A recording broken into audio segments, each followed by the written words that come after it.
fourth pride is on the move. Raptors hover over a withered carcass. But there is scent of fresher meat in the wind.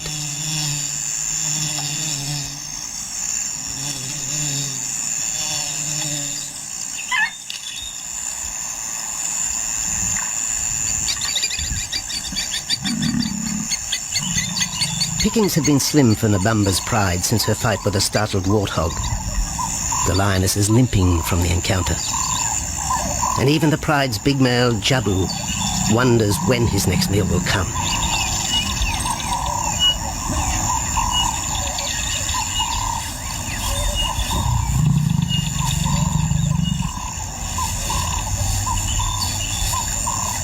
There's been no kill for 3 days, and Nabamba's cubs are hungry. Survival is tough across this tawny continent, and for the lions of Pinda Reserve, etched into the heart of Zululand, only those with speed and cunning will eat.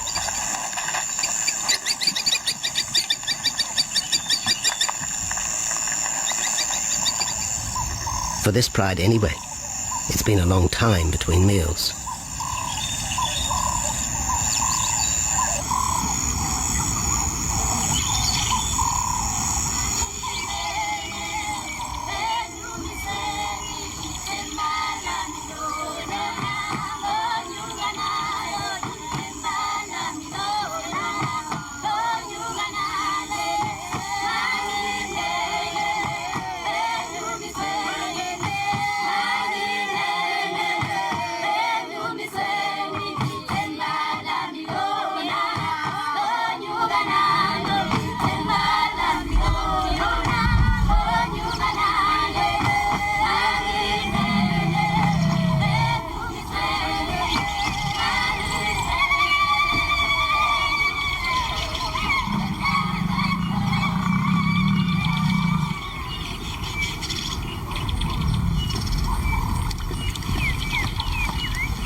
Jabu had waited too long for his lioness to feed him. Overnight, his stealth carried him into the path of a careless zebra. The rest of the herd is still skittish. One animal had already lost his tail to a hungry pride, but for the dazed stallion, it was all over in seconds.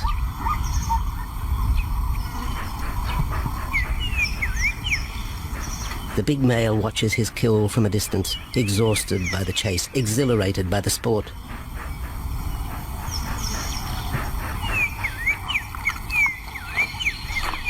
Jabu will feast later. Tired from the hunt, he needs to rest.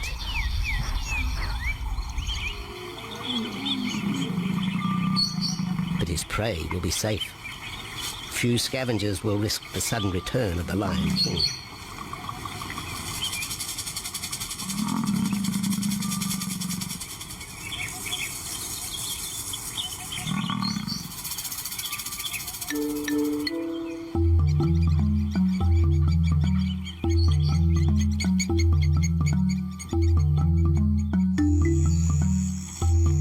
Zulu trackers follow the spoor of Nabamba's pride across Nziki Marsh. This vast tract of savanna is favoured by the lions in the dry air of winter, but it's a region also shared by Pinda's giraffe and white rhino population.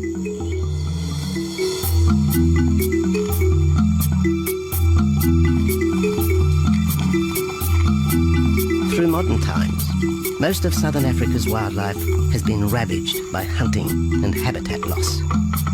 Farmland, overgrazed and buffeted by domestic stock, has ripped the heart out of the original bush. The open, broad-leaved woodland, acacia bushveld, and wetland habitat had all but disappeared, taking with it the wildlife.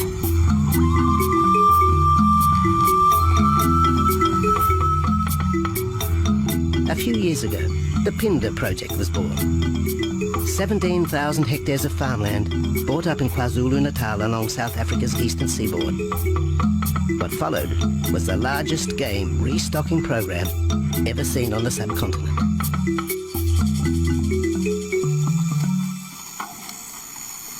The land was overgrazed to a certain extent and it wasn't in very good shape. They put all these farms together, put a perimeter fence around it, and then brought in a lot of game. I mean, we brought in elephant, we brought in rhino.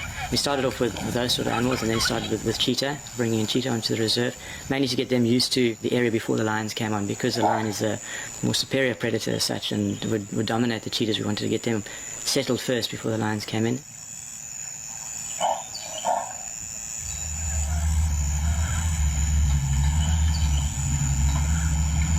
Andrew Lewis is habitat manager at Phinda, one of those committed to the restoration of southern Africa's ecosystem. Phinda is the Zulu word for return, and the aim of his company, Conservation Corporation Africa, is to return the land to its traditional wildlife and at the same time restore the habitat to its original state.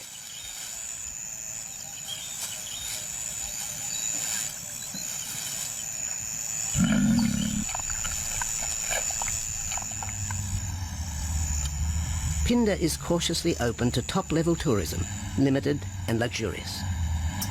Dreams of extending the green frontier require funds, and the reserve's lion pride has already earned its keep.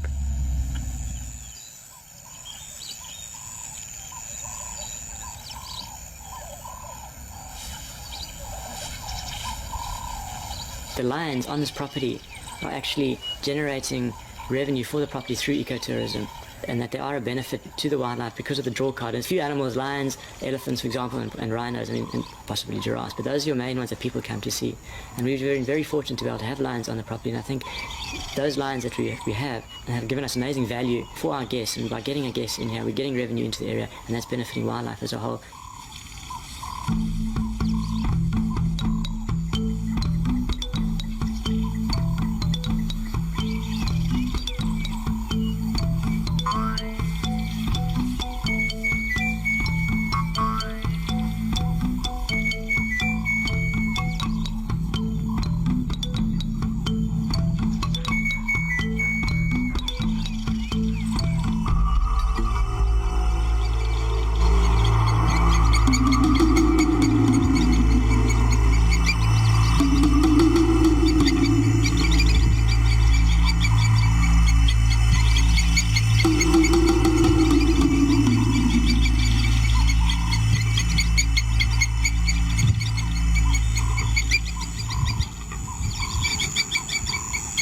Jabu has returned to his kill.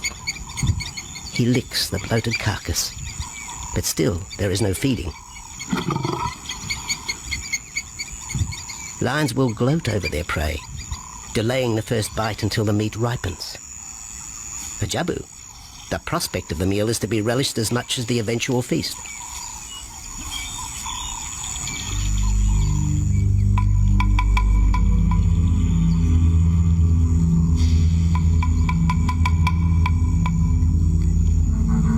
Meanwhile, Nabambo's pride is on the prowl. The older cubs are 10 months now, weaned, but still dependent upon Nabambo for food.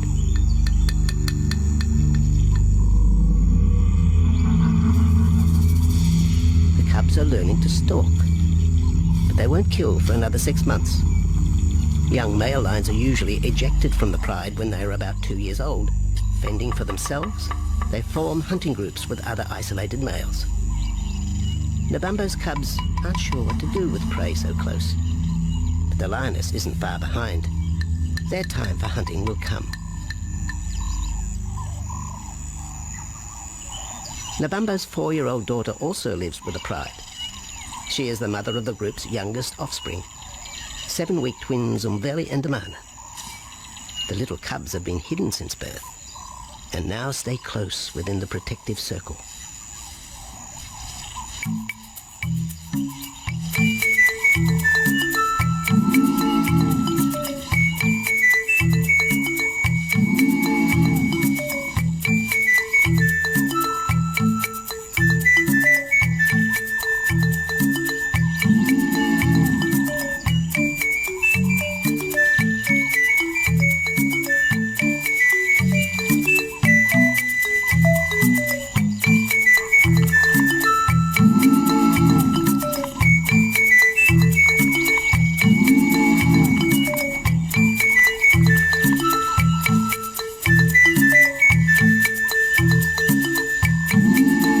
Nabambo has little time for his small cub.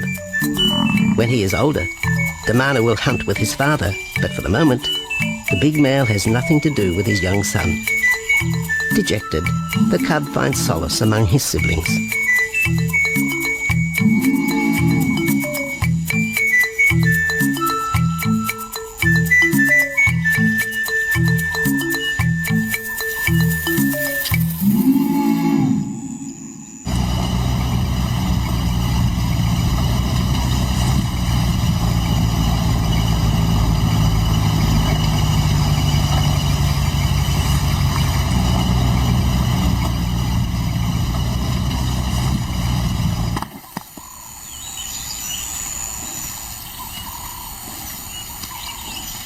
A young giraffe lies helpless in the grass. The animal's complicated vertebra means it is unable to rest its neck for any length of time. Lack of mobility means blood to the brain slows, leaving the animal disabled.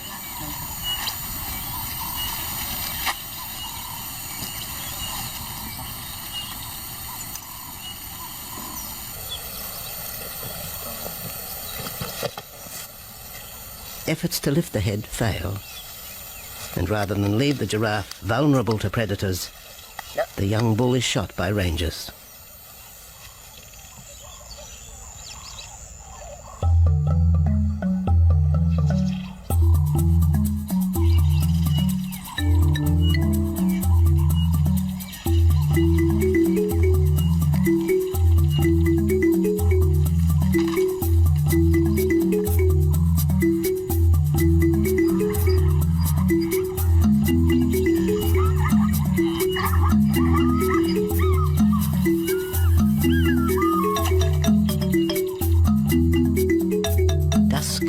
By the waterhole rekindles the interest of the pride.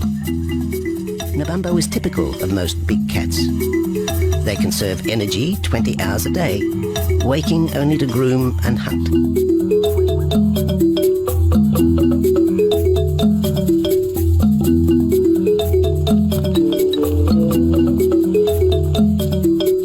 The lioness shows little sign of her injured leg, but the tusks of the warthog have torn sinew and muscle, slowing her in the pursuit of prey.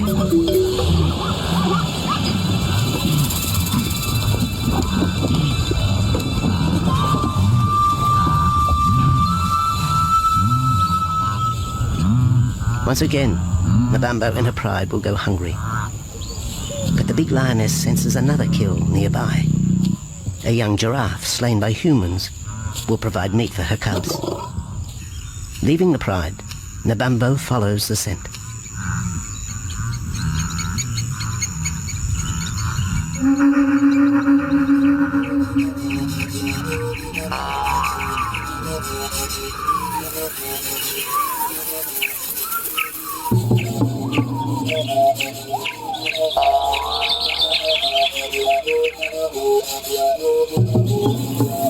Left alone, the older cubs know the drill. They will wait for Nabambo's call to take them to the kill.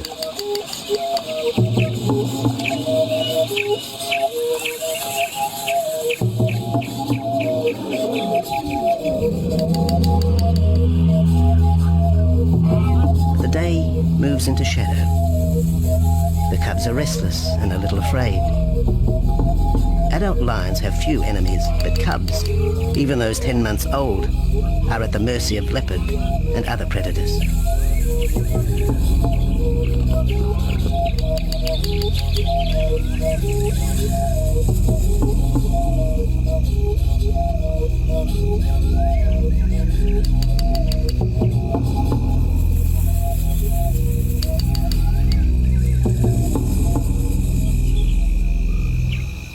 Nabambo has reached the kill, but her daughter is there first. Even though females hunt together, rivalry for the prey is fierce.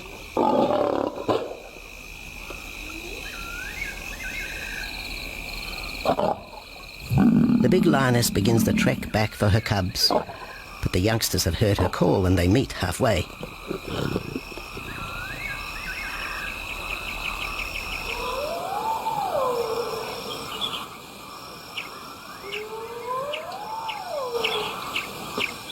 Nabambo settles herself in the long grass. The cubs are unfamiliar with her behaviour.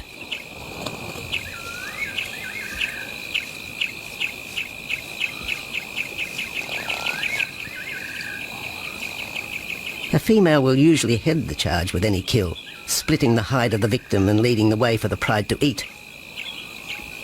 But there is human scent around the giraffe, and the big lioness is cautious. She watches her cubs, hidden, alert to any potential threat.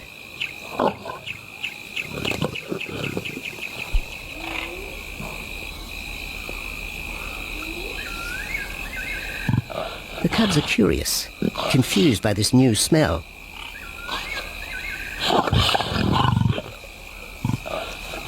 The lioness moves in for a final check, but she has already made up her mind.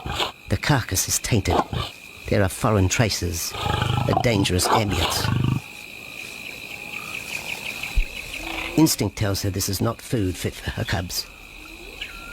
Disappointed, Nabambo moves away, the scent of another night stalk already in the wind.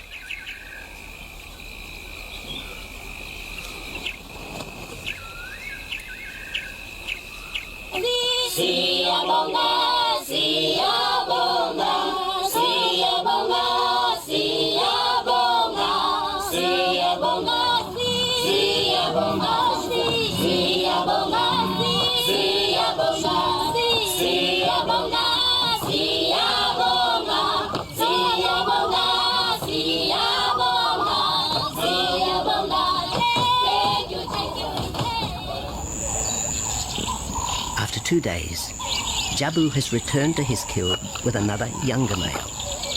3-year-old Tembi is a son from a previous liaison with Nabambo, and the two paired up after Tembi was ousted from the pride.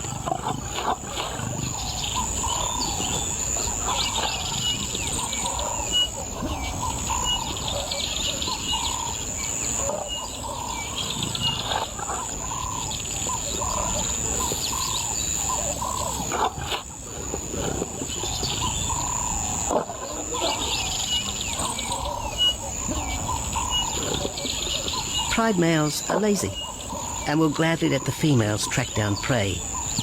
But the theory that males won't hunt is a fallacy. Any hungry male will hunt for himself when no free lunch is provided by the lioness, hyenas or other predators.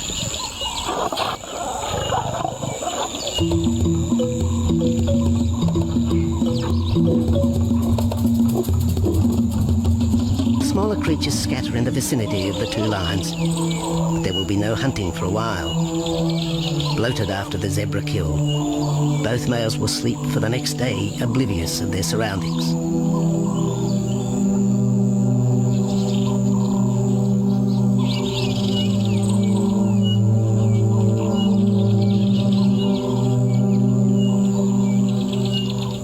Lions hunting in pairs or groups have a success rate of around 30% in daylight, but studies show single hunters are more successful at night. Lions are sociable cats, the only group to take part in communal hunts.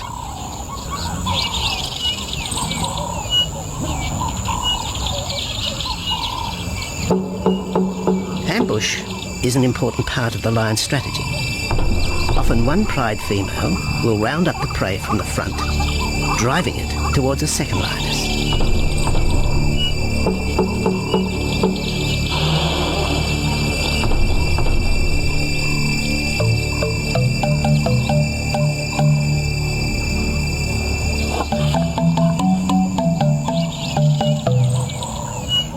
As in most cases, the pride male will only get involved if he has to.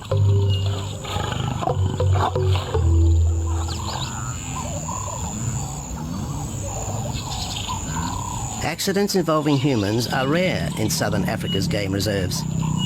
Our primal fear of being eaten has been well documented, but in fact, lions seldom attack if they're not provoked.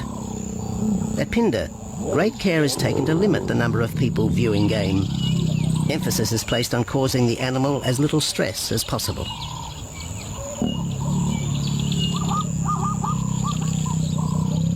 Man isn't a part of their natural food source. They don't normally go out and hunt people. I think your lions are opportunists though, and I certainly think that if your lion is very hungry, under stress, I don't think they'll necessarily go out to hunt you down, but if you interfere with them, they'll certainly kill you. And there's a good chance they might eat you at the same time.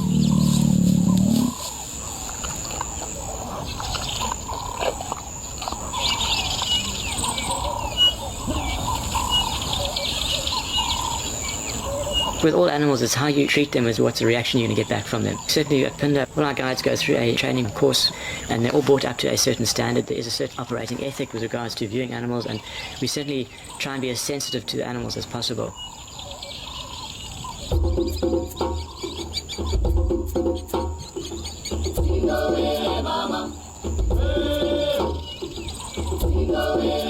Cradled within the arms of the Ubomba Mountains and the Indian Ocean, Pinda covers one of the most diverse regions of Africa. Here are found 7 different ecosystems, from palm savanna and bushveld to rare sand forest and dense thorn bush, all restored from the pastoral belt which had swept down the east coast.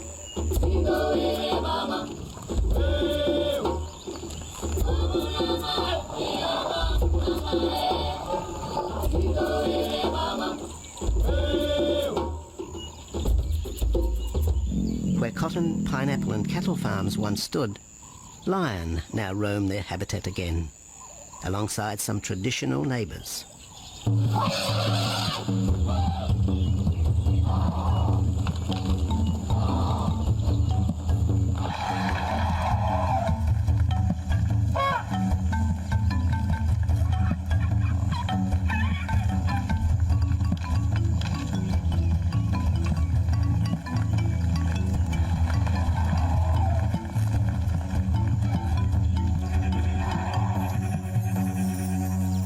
Pinda sees its responsibility to the region extending beyond restoration of habitat and wildlife.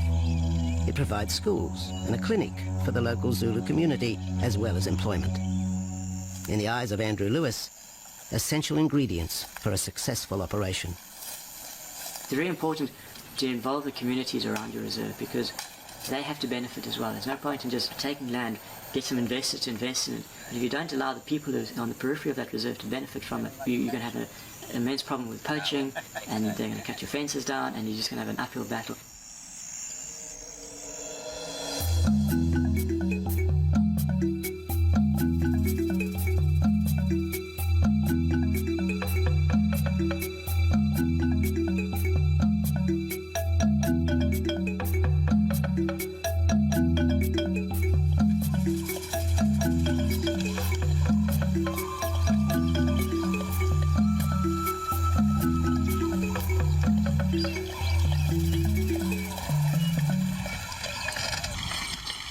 In 1992, the Pinda lions were among the first of the big 5 animals to be relocated to the reserve.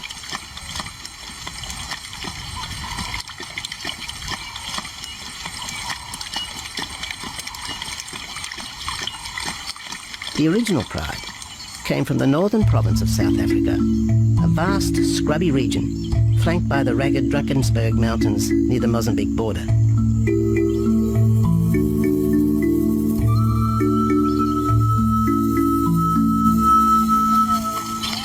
Peter Rogers helped round up Pinda's first pride, handling the lion's capture and subsequent move south. Today, he's head vet at the Hoedspruit Research and Breeding Centre for Endangered Species, overseeing its cheetah breeding program.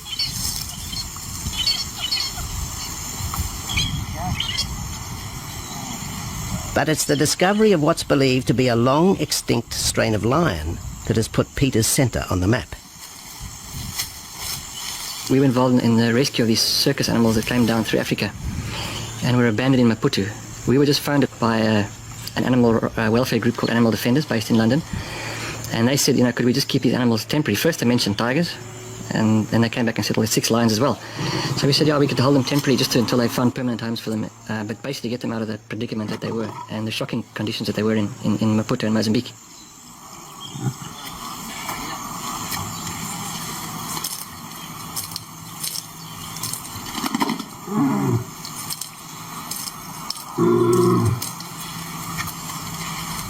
When the lions arrived at the breeding centre, their size, pale colouring and the male's thick black belly mane put them into the category of the Cape or Barbary lion, not seen in the wild since the early 1920s. A few still exist in captivity, and a male and female were brought to South Africa from an Italian zoo for breeding purposes. But attempts to mate Akef, the big male from the ill-fated Mozambique circus, with the Italian female are proving difficult.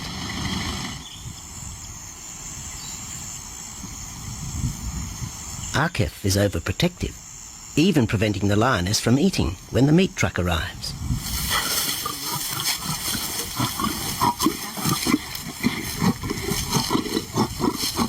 Finally, though, Sissy makes her breakthrough.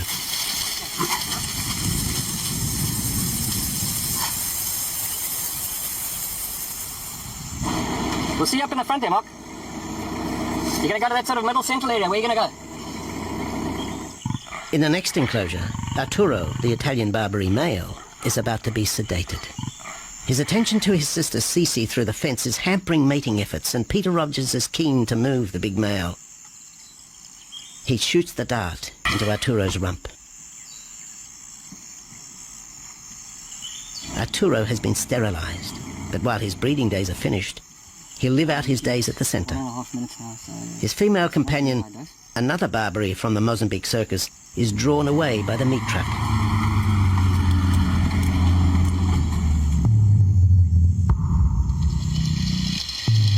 It's 20 minutes before the anaesthetic takes effect.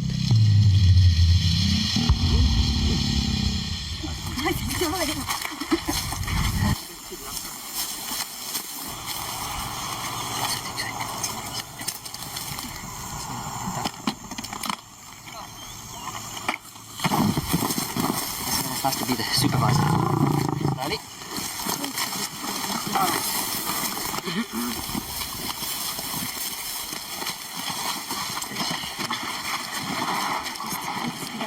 You need all your help at the bottom just to put him back into the cage, okay? One, two, yeah.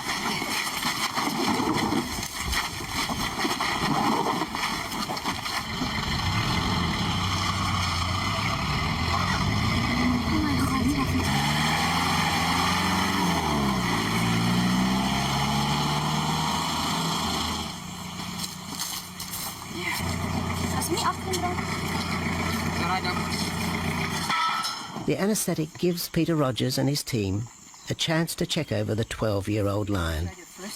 He'll spend a few weeks in this cage before being returned to his enclosure for observation. I still want to inject him and everything, Mark.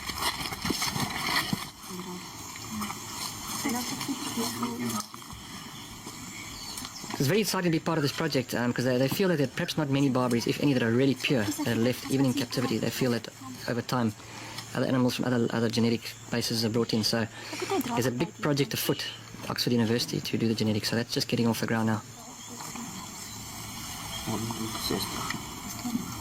Okay. We just put under the skin and the neck if we can find the skin under this big beard of his. Normally lions wouldn't have this many ticks, but being from Italy, a European lion, he doesn't have that innate or inherent resistance to ticks. It does come with time. It's like a bit of a bit like this. What we can do is put him in there and roll him over inside there. Immediate term now is to get these ones to breed. And we'll take it day by day from there and see how it goes. But the prime object initially was just to get these animals back into good health, and it's developed into something a lot bigger.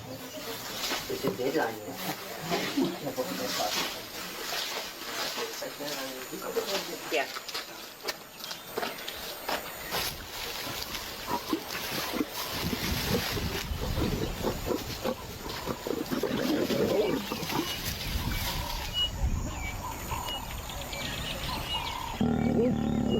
While the breeding centre's lions are healthy, it's not the case a few kilometres away in the Kruger National Park, where TB has ravaged half the population.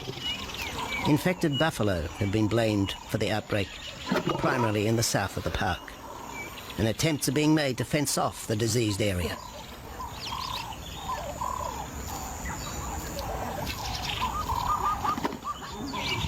And the lions are preying on infected buffalo. Because it's an exotic disease, not an indigenous disease, the lions are totally naive and they've got no resistance to it. So it's a big problem. It's a very difficult decision to make as to what to do. It's a very topical and heated subject at the moment.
Back in Phinda, the night stalk has begun. Nabambo keeps her cubs close. They're hungry, but tonight only impala can be tracked down, a morsel for the lioness. Food is scarce at this time of year, so the pride's territory covers a large area. Lions can only afford to be territorial where there is a reliable supply of game.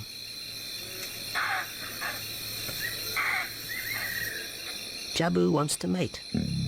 He's been with his pride for nearly a year now. But Nabambo would prefer a larger group of males around her. Eventually, though, Jabu will have to join forces with other males to have a chance of keeping this pride. The big male is only 7 years old and a fine specimen, weighing in at just under 200 kilograms. For the moment, he's secure. Although tonight, Nabambo has hunting on her mind.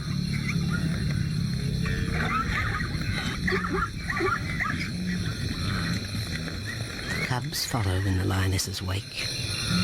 If there is a kill, she will feed first. Often, weak cubs lose out to a hungry mother. High juvenile mortality rates are the result of lean times.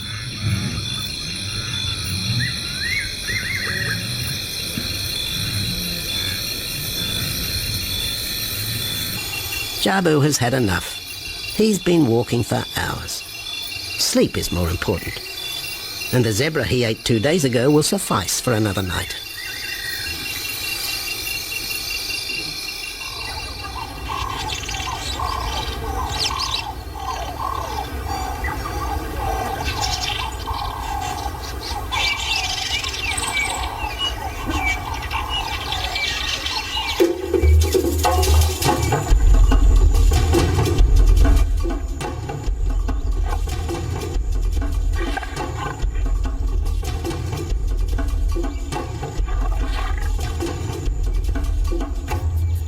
Nabambo has made a kill, a young Nyala buck.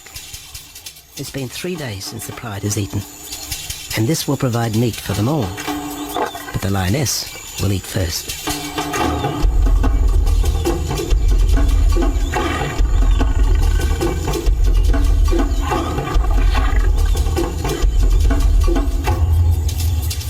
The cubs know the routine. They will get their turn. But Nkosi is hungry. He creeps towards his mother. As the biggest of the cub,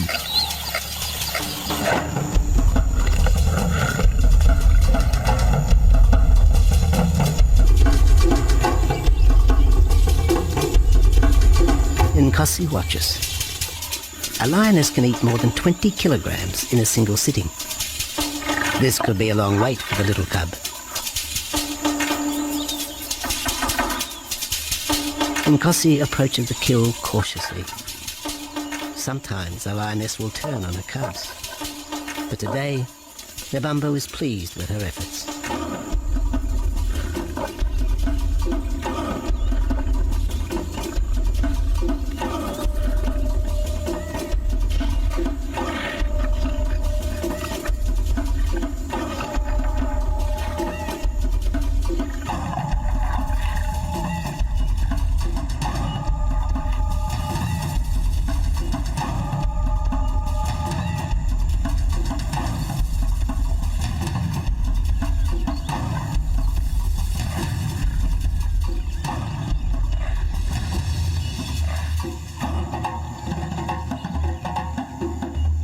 Nebambo has had her fill, for the moment anyway.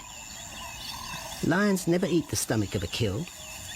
She will bury it before dragging off the carcass. This way, hyenas and other predators are thrown off the scent. The evidence has been buried. The carcass is no more.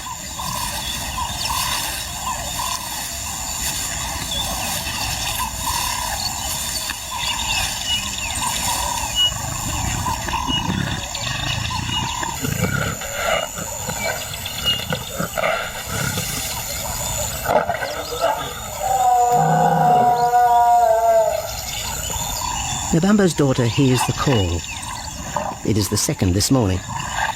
The first was the strangling cry of the Nyala as Nebambo broke the young buck's back. There was no struggle.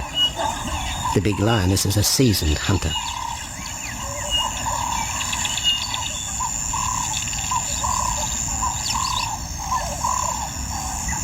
The rest of the pride will feast on the carcass after Nebambo retires.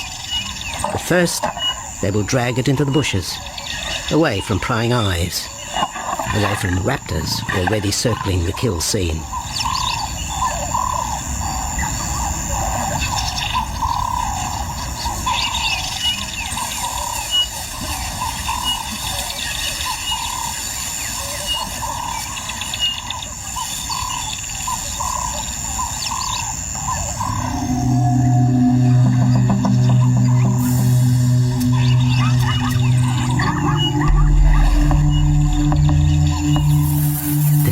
Has created a nervous edge. Even the hippo, its bad temper legendary, is flustered, anxious to protect its waterhole. Wildebeest are a favourite prey for lions. Naturally, they feel vulnerable. But for the pride, there is no agitation. Gorged, they will sleep for the next day. Even Mveli and Damana, the 7-week twins, have tasted blood for the first time. But it will be many months before they take part in a hunt. For the moment, they just want to play with Nkosi.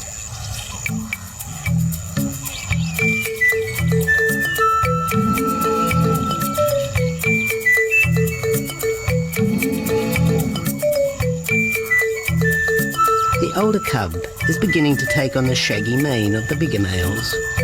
Within 18 months, he will be hunting with them, competing for his own pride. In the meantime, though, he has to contend with his young siblings.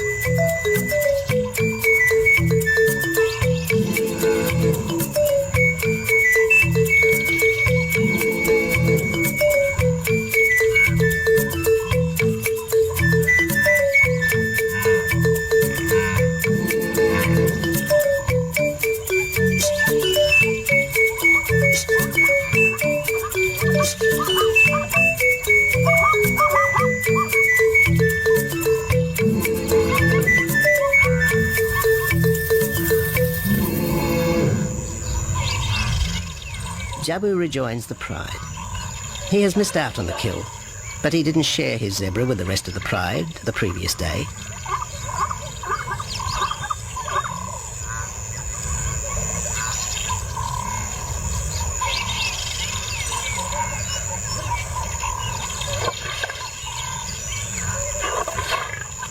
A half-hearted attempt at mating, but the big lion's attention is drawn to a curious onlooker. With the pride so close, the giraffe won't be sitting for long. Drinking and sitting is when they are at their most vulnerable.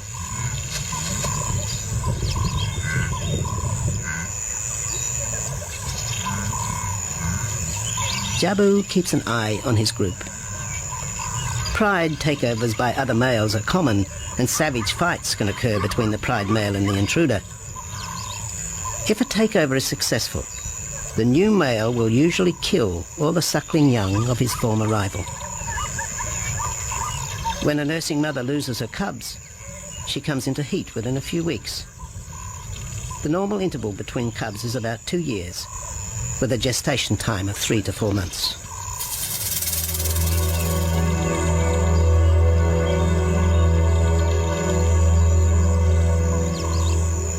Jabu marks his territory, but it may soon be all in vain. A fresh infusion of lion genes is necessary to avoid the effects of long-term inbreeding. It's likely Jabu and his son Tembi will be swapped for males from another game reserve. This will broaden the bloodlines of future lions and avoid the genetic risks currently facing the pride at Phinda.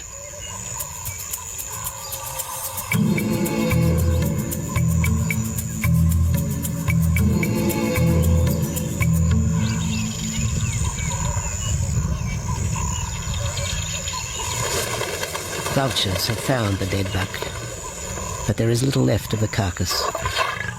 Novamba and her pride have eaten. The big lioness tries to dislodge Inyala fur from her teeth. Tomorrow, the next day, there will be another kill.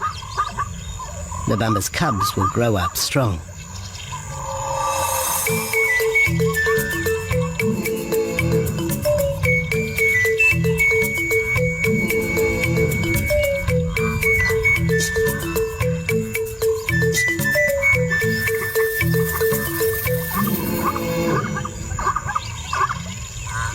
The lion is the greatest of all predators, the essence of all that is Africa. And yet, there are fewer than 50,000 left in the wild. The future for the species lies in managed reserves such as Phinda. Here in Zululand, the lion roams free for the first time since the beginning of this century. At Phinda, the philosophy has always been simple. Africa's wildlife land, undervalued and underutilized, is the continent's most precious natural resource. Focusing on the animals, their habitat and local communities is just the beginning of an African renaissance. Phinda is, after all, the Zulu word for return. Maybe too, it's a chance for man to redeem himself just a little.